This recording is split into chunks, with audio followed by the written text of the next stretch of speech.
அருள்மிகு நாகபராசக்தி அம்மன் பக்தர்களுக்கும் கோட்டை கருப்பண்ண சுவாமி பக்தர்களுக்கும் முருக பக்தர்களுக்கும் இனியதொரு மாலை வணக்கம். எல்லாரும் நல்லா இருப்பீங்கன்னு மனமாற நம்புறேன்.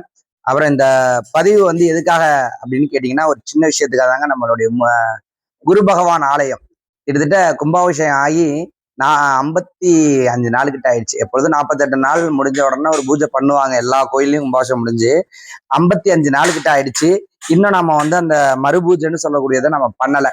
என்ன காரணம் அப்படின்னு பாத்தீங்கன்னா, குரு பயிற்சி வருது. வர 26ஆம் தேதி செவ்வாய்க்கிழமை காலைல 10:30க்கு குரு பயிற்சி ஆகுறாரு.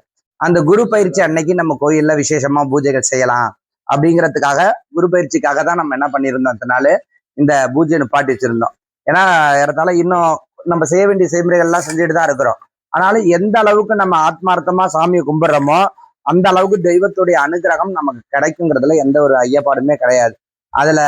அதுக்காக தான் இந்த வீடியோ. கண்டிப்பா குரு பயிற்சிக்கு எல்லாருமே கலந்துங்க. எந்தெந்த ராசி அப்படிங்கிறத நான் இன்னொரு வீடியோவில் நான் கொடுக்குறேன் உங்களுக்கு.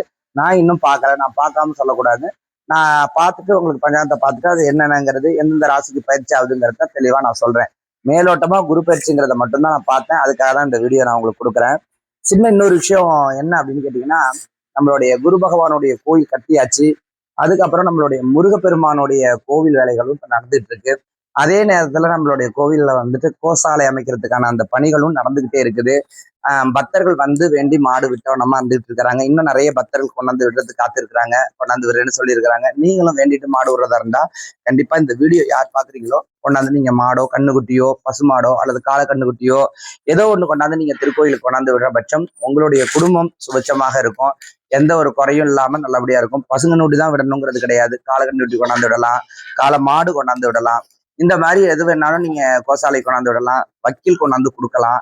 அப்புறம் தீவனம், அதுக்கு மாட்டுக்குள்ள தீவனங்கள் வாங்கி கொண்டாந்து நீங்க கொடுக்கலாம்.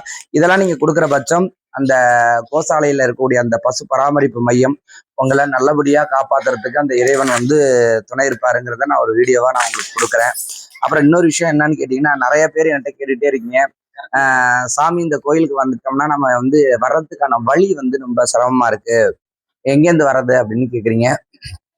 உங்களுக்கு ஆட்டோ வசதியில வரணும் அப்படின்னு கேட்டீங்கன்னா, மாவூர் வடவாதிமங்கலம், அதாவது நீங்க இப்படி வந்துட்டீங்களா திருவாரூர்ல இருந்து அல்லது திருத்துறைப்பூண்டியில இருந்து இந்த சைட்ல இருந்து நீங்க வரவீங்களா இருந்தீங்கன்னா, மாவூர்ல இறங்கி நீங்க அங்கிருந்து உங்களுக்கு ஆட்டோ இருக்கு.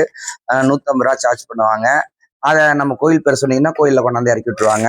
வடவாதி மன்னார்குடி, தஞ்சாவூர் இந்த சைட்ல இருந்து நீங்க வரீங்களா இருந்தீங்கன்னா, வடவாதிமங்கலத்துல இருந்து ஆட்டோ வசதி இருக்கு. வடாமலம் வரைக்கும் பஸ் வசதி இருக்கு. அங்கிருந்து ஆட்டோ வசதி இருக்கு. அங்கேயும் நம்ம பேரு சொன்னீங்கன்னா கோயில் கொண்டாந்து விட்டுருவாங்க. ஆட்டோக்காரவங்க எல்லாருக்குமே இந்த கோயில் பரிச்சயமான கோயில், அதனால ஆட்டோக்காரவங்க கரெக்டாக கொண்டாந்து விட்டுருவாங்க உங்களுக்கு. இல்லம்மா எங்களுக்கு பஸ் வசதி வேணும், பஸ்ஸை பத்தி சொல்லுங்க அப்படின்னு கேட்டீங்கன்னா அவங்களுக்கான அப்டேட் தான் இது. என்ன அப்படின்னு பாத்தீங்கன்னா, நம்ம ஊர்ல 2 மினி பஸ், ஒரு பிரைவேட் பஸ் ஓடுது. பிரைவேட் பஸ் பேர் நம்பர் 21 சொல்லுவாங்க. மினி பஸ் 2 பஸ் ஓடுது. மினி பஸ் எங்கேருந்து எடுக்கிறாங்க அப்படின்னு பாத்தீங்கன்னா, நம்மளுடைய ரயில்வே ஜங்ஷன்ல இருந்து, திருவாரூர் ரயில்வே ஜங்ஷனுடைய வாசல்ல 2 மினி பஸ் நிற்கும். அதுல நீங்க கோயில அந்த பஸ்ஸை சுத்தி வந்தீங்கனாலே அந்த பஸ்ல ஏறுற இடத்துலயே எழுதியிருக்கும் ஊட்டி அணி நாகாத்தம்மன் கோயில்னு பஸ்ல எழுதியிருக்கும். நீங்க அதை பார்த்துட்டு கூட நீங்க அதுல ஏறி வரலாம். பஸ்லயே நம்மளுடைய பேர் எழுதியிருப்பாங்க, ஊட்டி நாகத்தம்மன் கோயில்னு. அந்த 2 பஸ்லயுமே எழுதியிருக்கு மினி பஸ்ல. அது இல்லாம நீங்க 21ல வந்தீங்கன்னா அங்க அதுல வடாதிமங்கலம்னு அந்த ஊர் போய் போட்டிருக்கோம். அந்த பஸ்ல நீங்க வந்தீங்கன்னா கூட அதுலயும் அதே மாதிரிதான் நம்ம ஊட்டி அணி நாகாத்தம்மன் கோயிலுங்கிறத பஸ்ஸோடைய நேம் போர்டாகவே எழுதியிருக்கும்.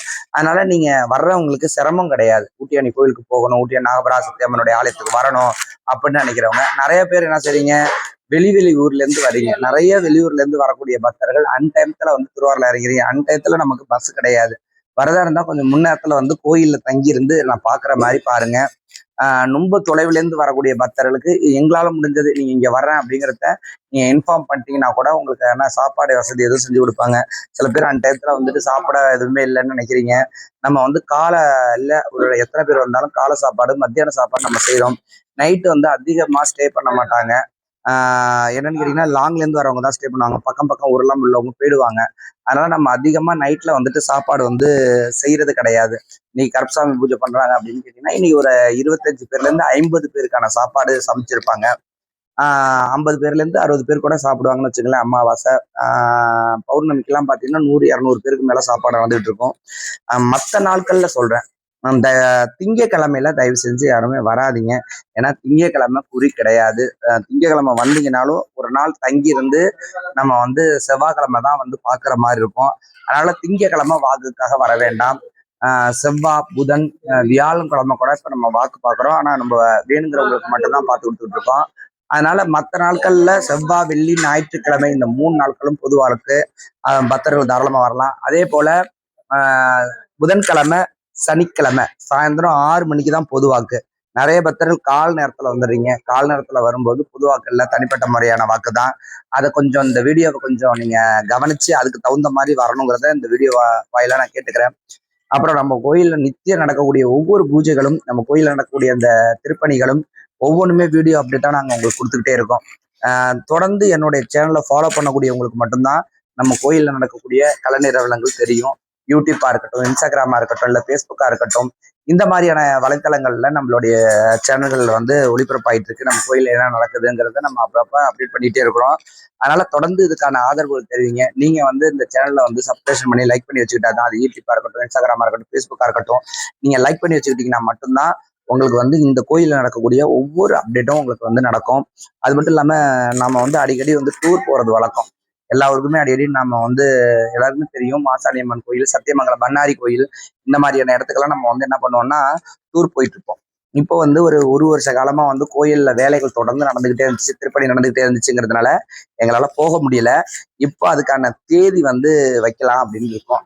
அதனால ஏறத்தாழ வரக்கூடிய அமாவாசை இல்லை பௌர்ணமி, அமாவாசைக்கு முன்னாடி பௌர்ணமிக்கு பின்னாடி நம்ம போற மாதிரி இருக்கும். அப்படி போற மாதிரி இருந்தா நான் உங்களுக்கு வீடியோ வாயிலா கொடுக்குறேன். கண்டிப்பா எல்லாருமே வாங்க. அந்தந்த ஊர்ல இருக்கக்கூடியவர்கள் கூட நீ அந்த ஊருக்கு பக்கத்துல இருக்கக்கூடிய நாங்க வர தலங்கள் எந்தெந்த இடத்துக்கு நாங்க வர்றோம், என்னென்ன ஒரு கோயிலுக்கு வரோம் அப்படிங்கறத நான் உங்களுக்கு தகவல் கொடுப்பேன். அந்த தகவலை நீங்க பார்த்துட்டு நீங்க அங்க வந்து நேரடியா வந்து என்ன பார்க்கலாம். அம்மாட்டையும் அருள்வாக்கு கேட்கணும்னு நினைக்கக்கூடிய பக்தர்கள் தாராளமா அருள்வாக்கு வந்து கேட்கலாம். அதுக்கு முதல்ல நீங்க பண்ண வேண்டியது என்னுடைய சேனலை சப்ஸ்கிரிப்ஷன் பண்ணணும். சும்மா ஏதோ பார்த்துட்டு லைக் பண்ணிட்டு அதை ஷேர் பண்ணிட்டு நீங்க போயிட்டு இருந்தீங்க அப்படின்னா அது வந்து உங்களுக்கு வந்து அந்த நியூஸ் வராது. அதுக்கு தகுந்த மாதிரி வாங்க. இப்போ படையலுக்கு இங்க நேரம் ஆயிடுச்சு, எல்லாம் படையல் எடுத்துட்டு இருக்கிறாங்க. அதனால அம்மாட்ட வேண்டிட்டு நான் அந்த படையலுக்கு உள்ள பூஜைகள் நடக்க போது அதையும் நான் வீடியோவா உங்களுக்கு கொடுக்குறேன். நீங்க தொடர்ந்து சப்போர்ட் பண்ணுங்க. சரிங்களா? நன்றி, வணக்கம். இன்னொரு வீடியோல பார்க்கலாம்.